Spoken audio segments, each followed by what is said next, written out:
Madame, Monsieur, bonsoir et bienvenue aux 19h de ce 13 mars à la une de l'actualité. Le président de la République reçoit le haut représentant de l'Union européenne pour les affaires étrangères et la politique de sécurité et vice-président de la Commission européenne, Josep Borrell.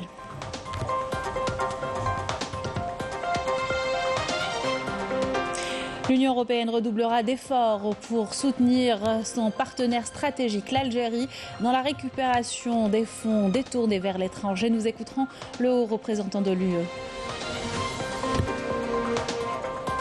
Le président ougandais visite le centre de recherche nucléaire d'Alger, unique du genre en Afrique, au 3e jour de sa visite en Algérie. À l'étranger, au Maroc, les travailleurs de l'éducation réclament une amélioration de leur situation socio-professionnelle et la précarité en phase de s'élargir à d'autres secteurs. Les détails tout à l'heure. Du sport dans ce journal avec la 7e étape du Tour d'Algérie de cyclisme remportée par l'Algérien Hamza Yassine. Elle relie Constantine à Skikda. Nous ferons le point avec notre envoyé spécial. Bienvenue à tous, heureuse de vous retrouver. Je vous le disais en titre, le président de la République a reçu ce lundi au siège de la présidence de la République le haut représentant de l'Union européenne pour les affaires étrangères et la politique de sécurité, vice-président de la Commission européenne, Josep Borrell. Le haut représentant de l'Union européenne pour les affaires étrangères et représentant de la Commission européenne a affirmé que l'Algérie était un partenaire stratégique de l'Union européenne, relevant l'importance de saisir toutes les opportunités pour le renforcement des relations stratégiques entre l'Algérie et l'Union européenne. Je vous invite à l'écouter. Je suis très heureux d'être ici en Algérie, qui est un partenaire stratégique de l'Union européenne, un acteur incontournable dans notre voisinage commun. C'est ma première visite en tant que haut représentant de l'Union européenne et j'aimerais remercier le président Tebboune ainsi que le Premier ministre Ben Abderrahmane pour l'accueil très chaleureux qu'ils m'ont réservé. Nous venons d'avoir des échanges très ouverts et très constructif. Nous sommes exposés de façon croissante à des défis communs, l'Union européenne et l'Algérie, et nous avons construit au fil des années un partenariat solide qui bénéficie aux deux parties. C'est un partenariat fondé aussi et surtout sur le lien humain, historique, culturels qu'unissent nos peuples. Nous, l'Union européenne et l'Algérie, nous coopérons déjà beaucoup, étroitement, dans des secteurs qui sont de l'intérêt commun.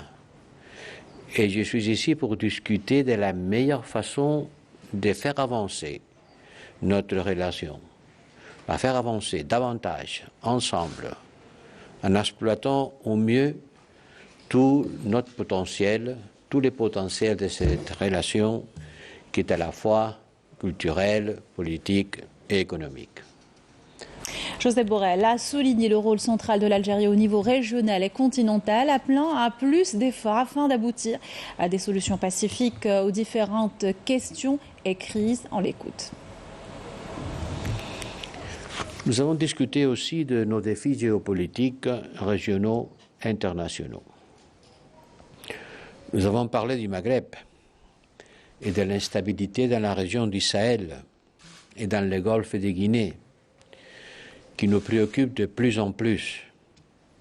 Nous avons aussi longuement évoqué le processus de paix et la situation au Moyen-Orient, qui nous inquiète beaucoup avec des violences qui menacent d'engendrer une nouvelle escalade de violences dans les territoires occupés en Palestine.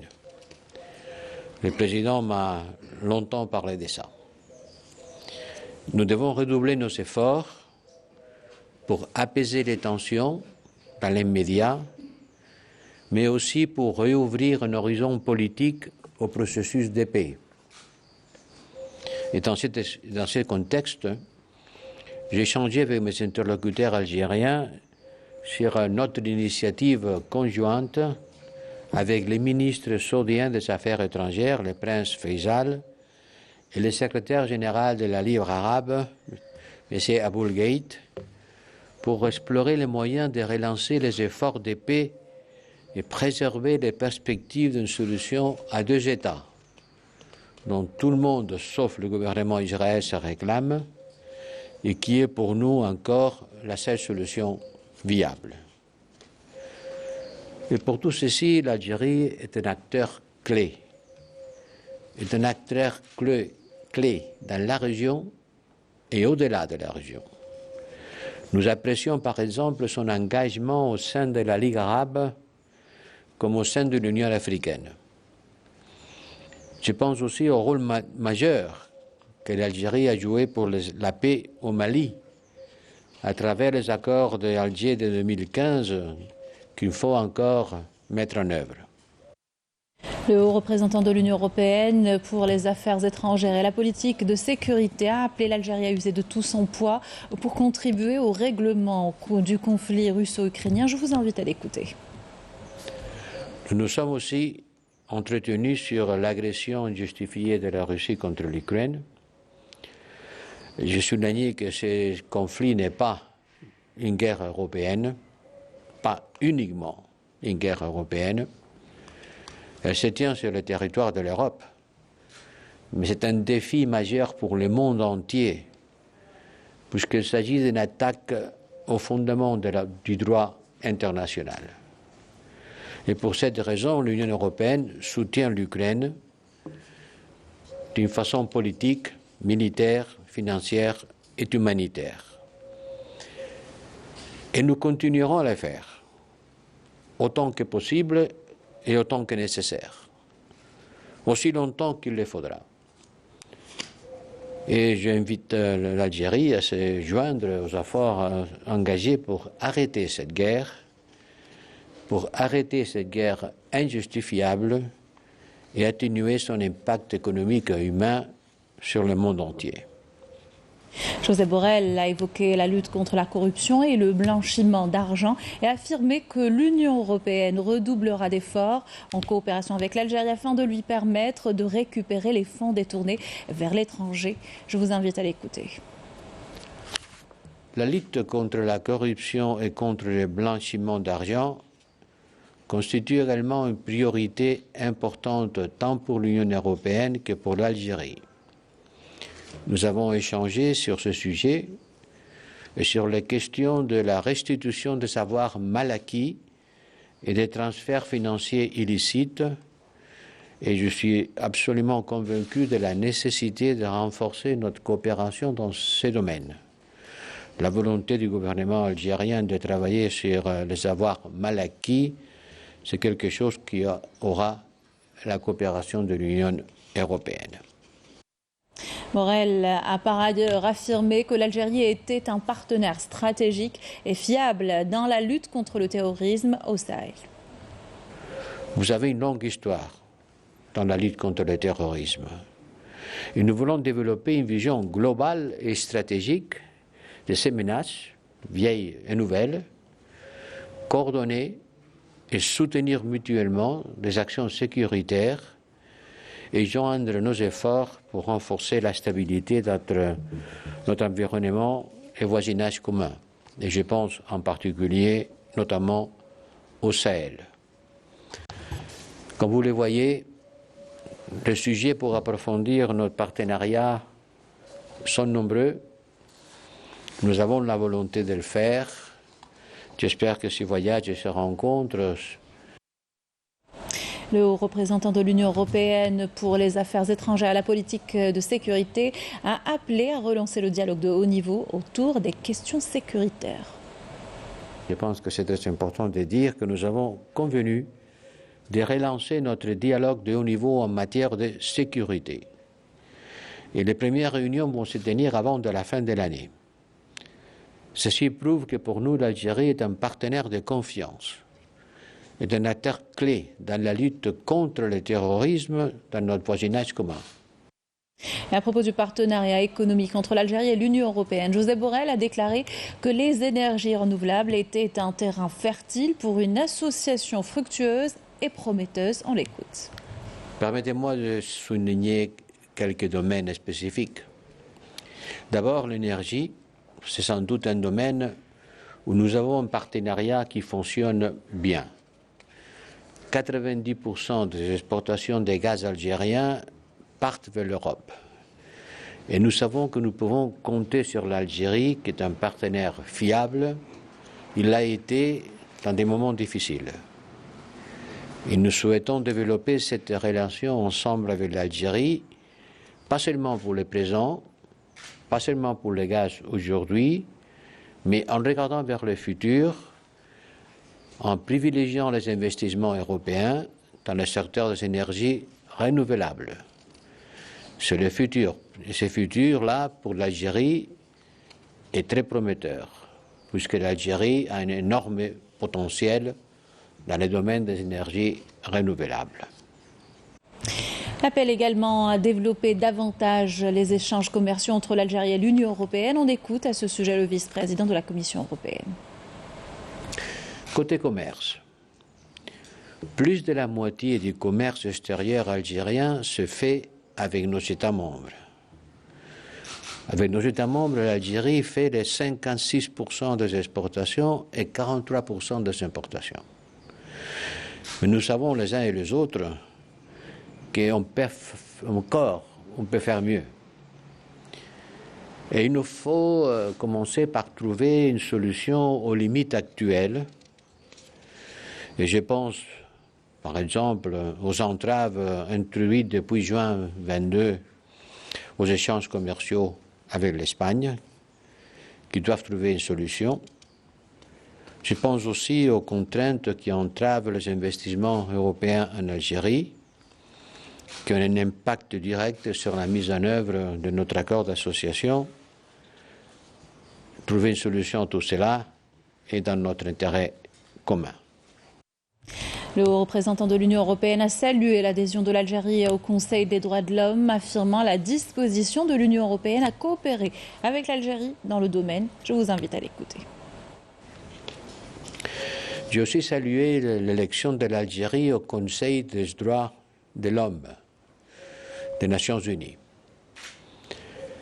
Être membre du Conseil des droits de l'homme des Nations Unies, de ce conseil-là, c'est très important. Il s'agit d'une institution très importante. Le fait d'y siéger comporte des responsabilités particulières en matière de promotion de la protection des droits humains, y compris la protection des droits fondamentaux comme la liberté de la presse et la liberté d'expression. Et nous serons heureux de travailler ensemble avec l'Algérie sur ces sujets qui sont pour nous très importants et qui nous préoccupent. Voilà pour les déclarations du haut représentant de l'Union européenne pour les affaires étrangères et la politique de sécurité. Le vice-président de la Commission européenne, Josep Borrell, en Algérie pour une visite. Dans l'actualité, le président ougandais est arrivé samedi pour une visite d'État en Algérie à l'invitation du président de la République.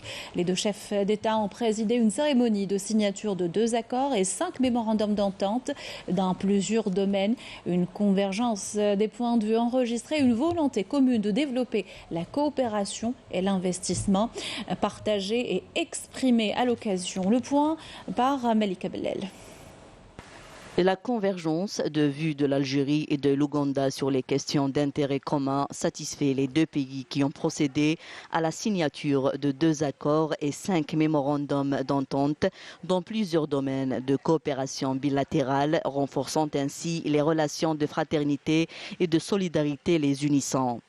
Dans l'objectif justement de développer ses relations avec Kampala et sa profondeur africaine, Alger compte faire profiter l'Ouganda de son expérience dans les domaines de l'énergie, d'autant que le pays vient de découvrir de nouveaux gisements pétrolifères, mais aussi dans le domaine du tourisme, de l'agroalimentaire, de l'enseignement supérieur et de la recherche scientifique. Les deux pays comptent enrichir davantage le cadre juridique de leur coopération à la faveur de la réunion de la deuxième session de la commission mixte qu'ils souhaitent programmer prochainement.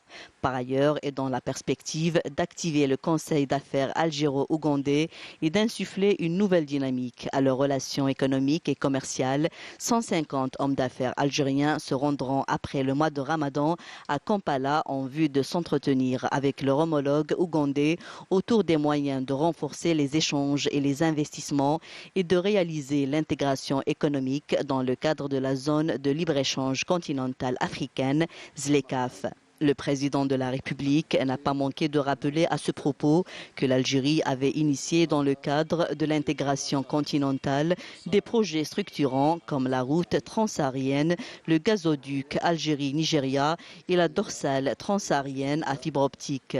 Convaincu que la sécurité et la stabilité sont étroitement liées au développement, l'Algérie a apporté une assistance technique et logistique ainsi que des programmes de développement à travers l'octroi d'1 milliard de dollars pour aider au développement du continent. L'Ouganda, qui abritera à la fin de l'année en cours le 19e sommet de la conférence des pays non alignés et du groupe des 77 plus Chine, a le soutien absolu de l'Algérie qui a l'appui de l'Ouganda pour abriter une réunion restreinte du mouvement des non alignés l'été prochain.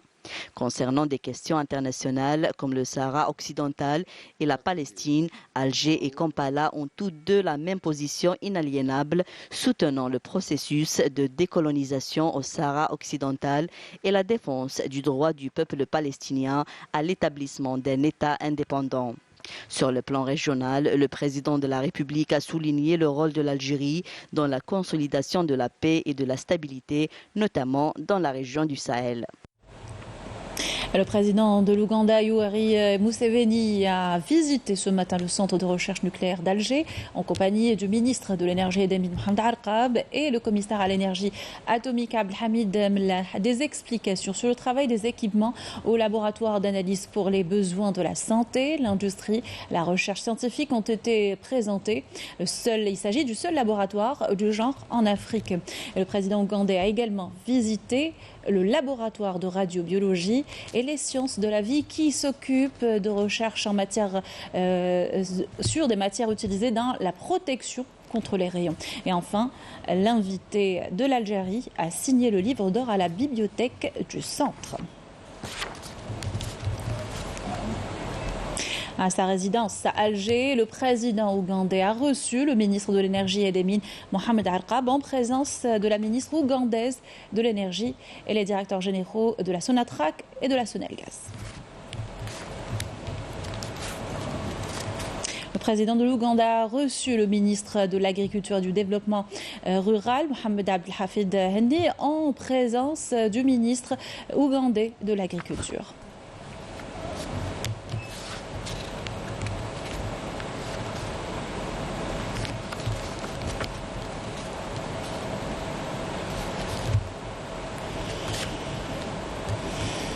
Toujours à sa résidence à Alger, le président ougandais Yoweri Museveni a reçu une délégation du Conseil du renouveau économique algérien conduite par son président Kamel Moula.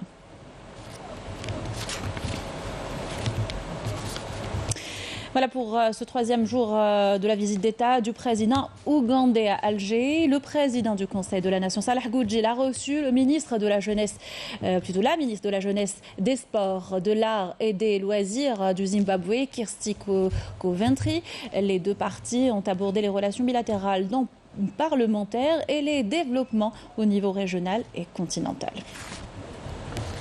Ouverture ce matin des travaux de la 58e réunion du Conseil des ministres arabes de la santé. Son bureau exécutif également, une session sous le thème renforcement de la sécurité sanitaire pour l'amélioration de la santé de la population et la préparation à d'éventuelles pandémies. Ce matin, donc, cette session du Conseil des ministres arabes de la santé se penche notamment sur la création d'institutions arabes telles que l'Agence arabe pour le développement sanitaire et le Centre arabe pour la coopération et les recherches sur l'immunodéficience, des propositions de l'Algérie. Ces établissements ont pour mission de resserrer la coopération et l'entraide arabe dans le domaine de la santé, confirmant le rôle central de l'Algérie dans le monde arabe. Cette 58e session du Conseil des ministres arabes de la santé traitera de questions stratégiques d'intérêt pour le monde arabe. Il est question d'aboutir à un consensus avec les ministres arabes de la santé sur l'ensemble des points inscrits à l'ordre du jour du bureau exécutif et du Conseil des ministres arabes de la santé. Notre responsabilité à tous nous incombe de conjuguer et de coordonner les efforts pour réaliser tous ces objectifs de façon optimale. Nous œuvrons à l'occasion de cette 58e session du Conseil des ministres arabes de la santé qui se tient à Alger à parvenir à un consensus pour renforcer la sécurité sanitaire dans le monde arabe. Parmi les questions qui seront abordées, celles relatives aux propositions de l'Algérie concernant la création d'une agence arabe pour le développement de la santé et d'un centre arabe de coopération et de recherche sur le VIH dont les sièges seront abrités par l'Algérie.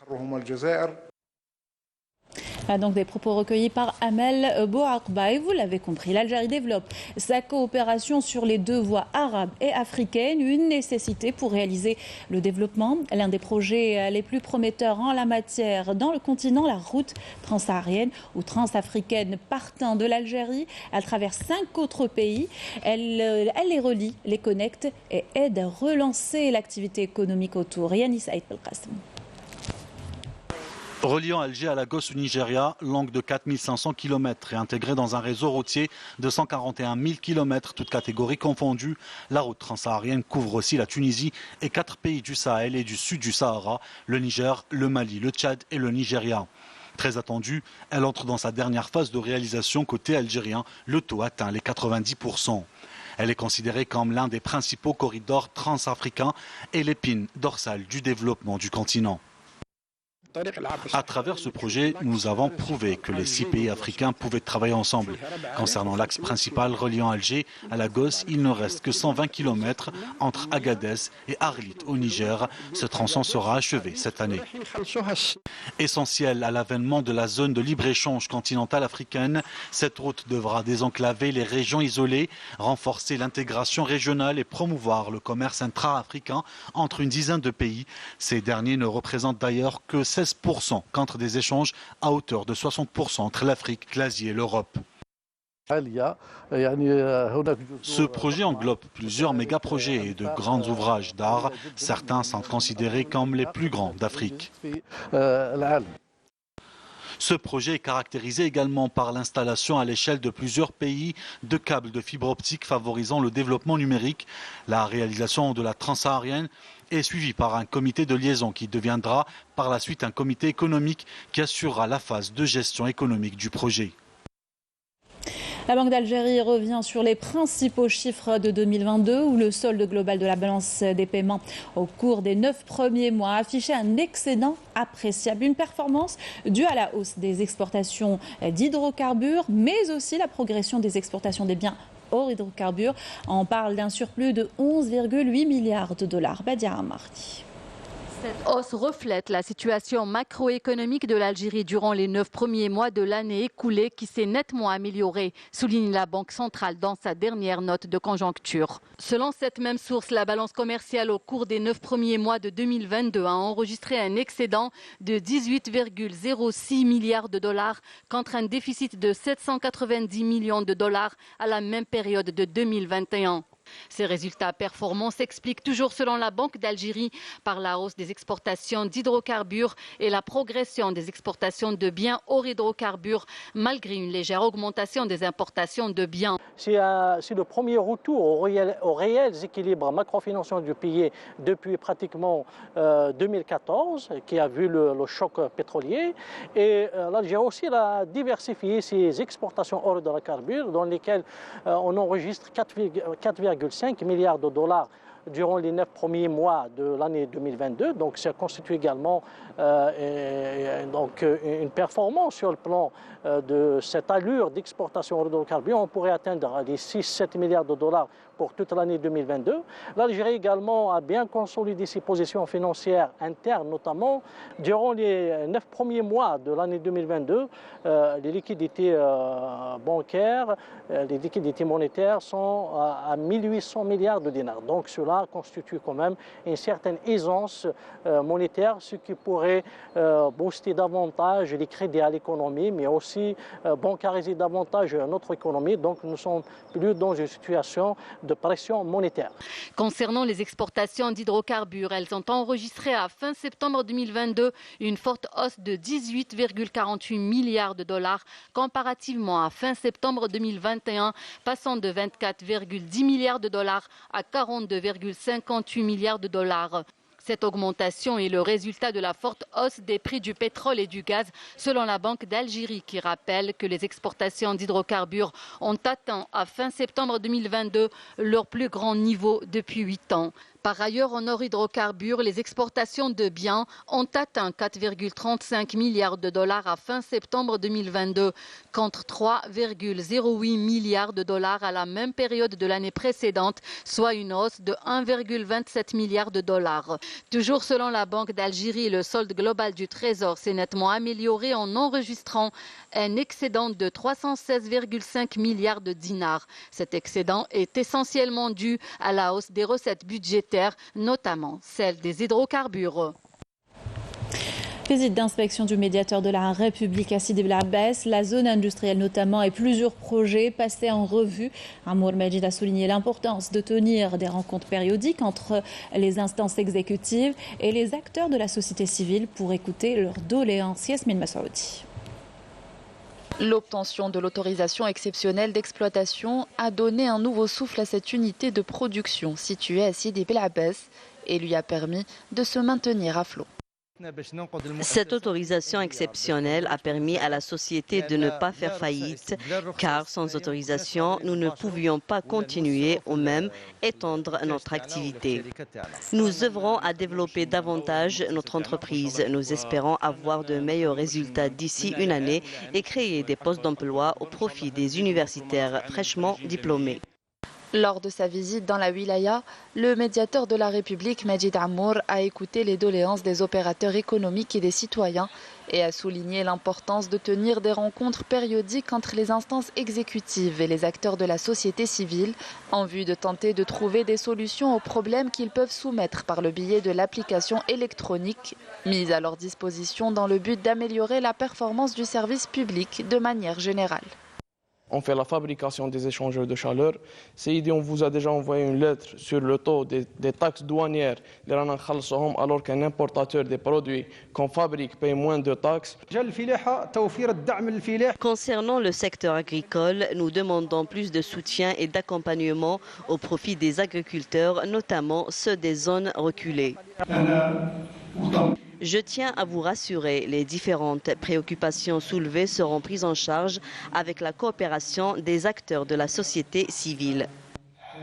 Et pour insuffler une nouvelle dynamique économique dans la région, 18 licences d'exploitation ont été octroyées destinées aux porteurs de projets d'investissement dans la wilaya de Sidi Bel Abbès.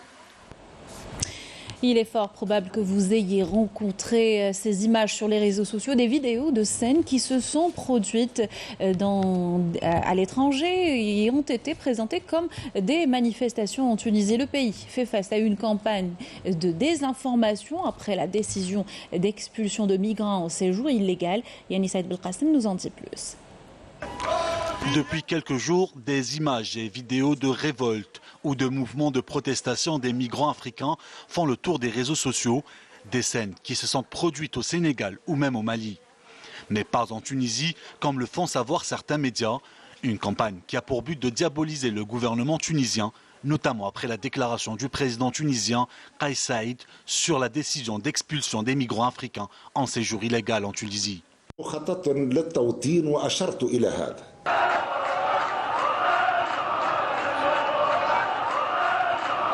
À À l'exemple de cette vidéo qui a été postée sur le réseau social TikTok avec comme titre « La Tunisie sous occupation ». Cette vidéo montre en réalité des centaines d'opposants qui protestent à Dakar en 2022.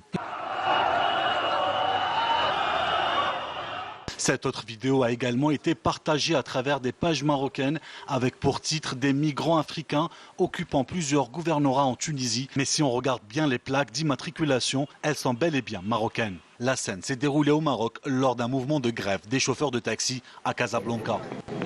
Ou même cette vidéo dans laquelle on voit de nombreux migrants subsahariens dans le désert se dirigeant en Tunisie. Or cela n'a rien à voir puisqu'il s'agit d'une vidéo filmée ailleurs. Actuellement, la Tunisie fait face à une campagne délibérée de désinformation pour la simple raison qu'elle refuse de se mettre sous le giron occidental et sioniste en défendant sa souveraineté et son indépendance politique à l'égard de certaines questions internationales. Au Maroc, les travailleurs de l'éducation maintiennent la contestation. Ils réclament une amélioration de leur situation socio-professionnelle. Ils manifestent depuis des mois pour dénoncer leur emploi précaire. Et cet emploi, cette précarité est en phase de s'élargir à d'autres secteurs selon le réseau Jonction pour la défense des droits des travailleurs marocains. Yasmine Massaouti. Le régime du Marzen persiste dans son acharnement contre les enseignants contractuels qui luttent pour leur intégration dans la fonction publique et l'amélioration de leurs conditions socio-professionnelles.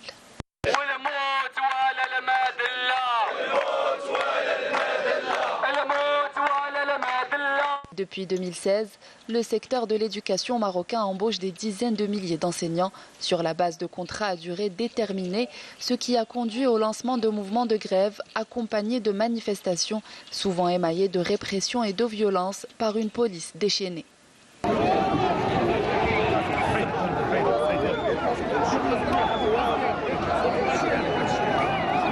Des centaines d'enseignants contractuels marocains sont privés de leur salaire pour leur participation à des actions de protestation réclamant une réforme de leur statut professionnel.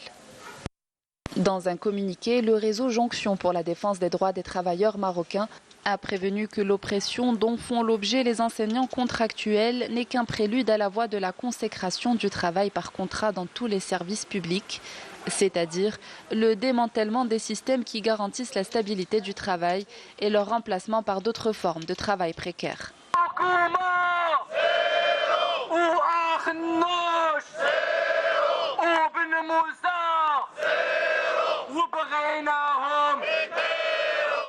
Le réseau affirme en outre que tous les secteurs de la fonction publique sont visés par les formes de travail précaires et les techniques d'intensification de l'exploitation qui les accompagnent, d'où la nécessité de l'unité pour la défense du droit à la stabilité de l'emploi, au travail et à la vie décente. Le peuple sahraoui est déterminé à anéantir cette économie de la colonisation, a déclaré l'avocat du Front Polisario auprès de l'Union européenne. Gilles Devers s'est exprimé dans une tribune publiée dans le journal français Le Monde. Il est revenu sur les montants des contrats marocains passés avec l'Union européenne. En 2022, les exportations vers le marché européen s'élèvent à 670 millions d'euros pour les produits de la pêche et 80 millions d'euros pour les produits agricoles, auxquels s'ajoutent les 55 millions d'euros payés par l'Union européenne pour accéder aux ressources halieutiques du territoire.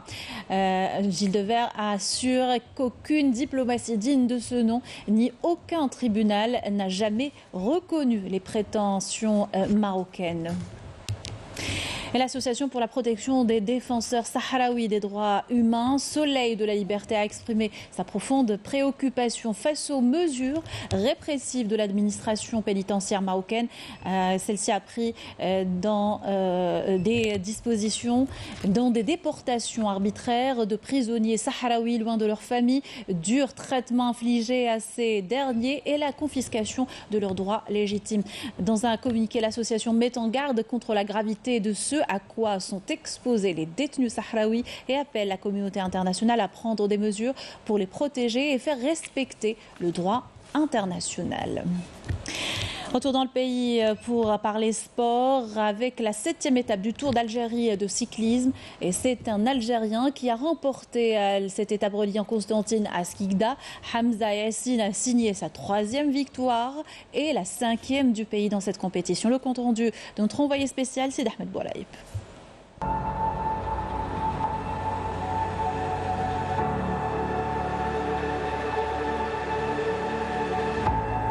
Les coureurs ont quitté la ville des Savants et des ponts suspendus, direction Rusicada. La course était très rapide et le peloton n'éclatera pas tout au long de la course. La vitesse des cyclistes a atteint par moment les 80 km/h, notamment dans les descentes.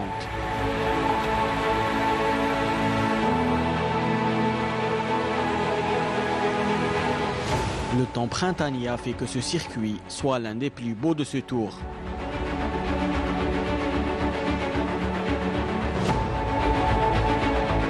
Le grimpeur Daoud impose un rythme intense dans les montées et oblige les autres à le suivre.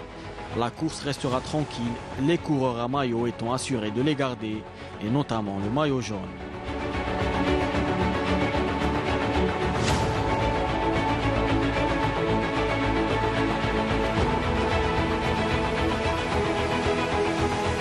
Après être passé par le désert et les hauts plateaux, le peloton découvre les côtes de Skikda. Au dernier kilomètre, tout le monde est au coude à coude, mais Hamza Yassine, spécialiste des derniers sprints, l'emporte grâce à son expérience et récupère le maillot vert.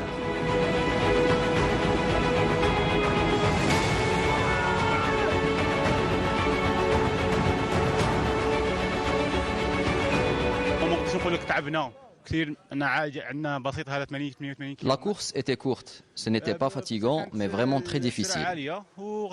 Ça s'est joué au dernier mètre au photo-finish. Je remercie mon club Madar et mon entraîneur Mohamed Mouhtari.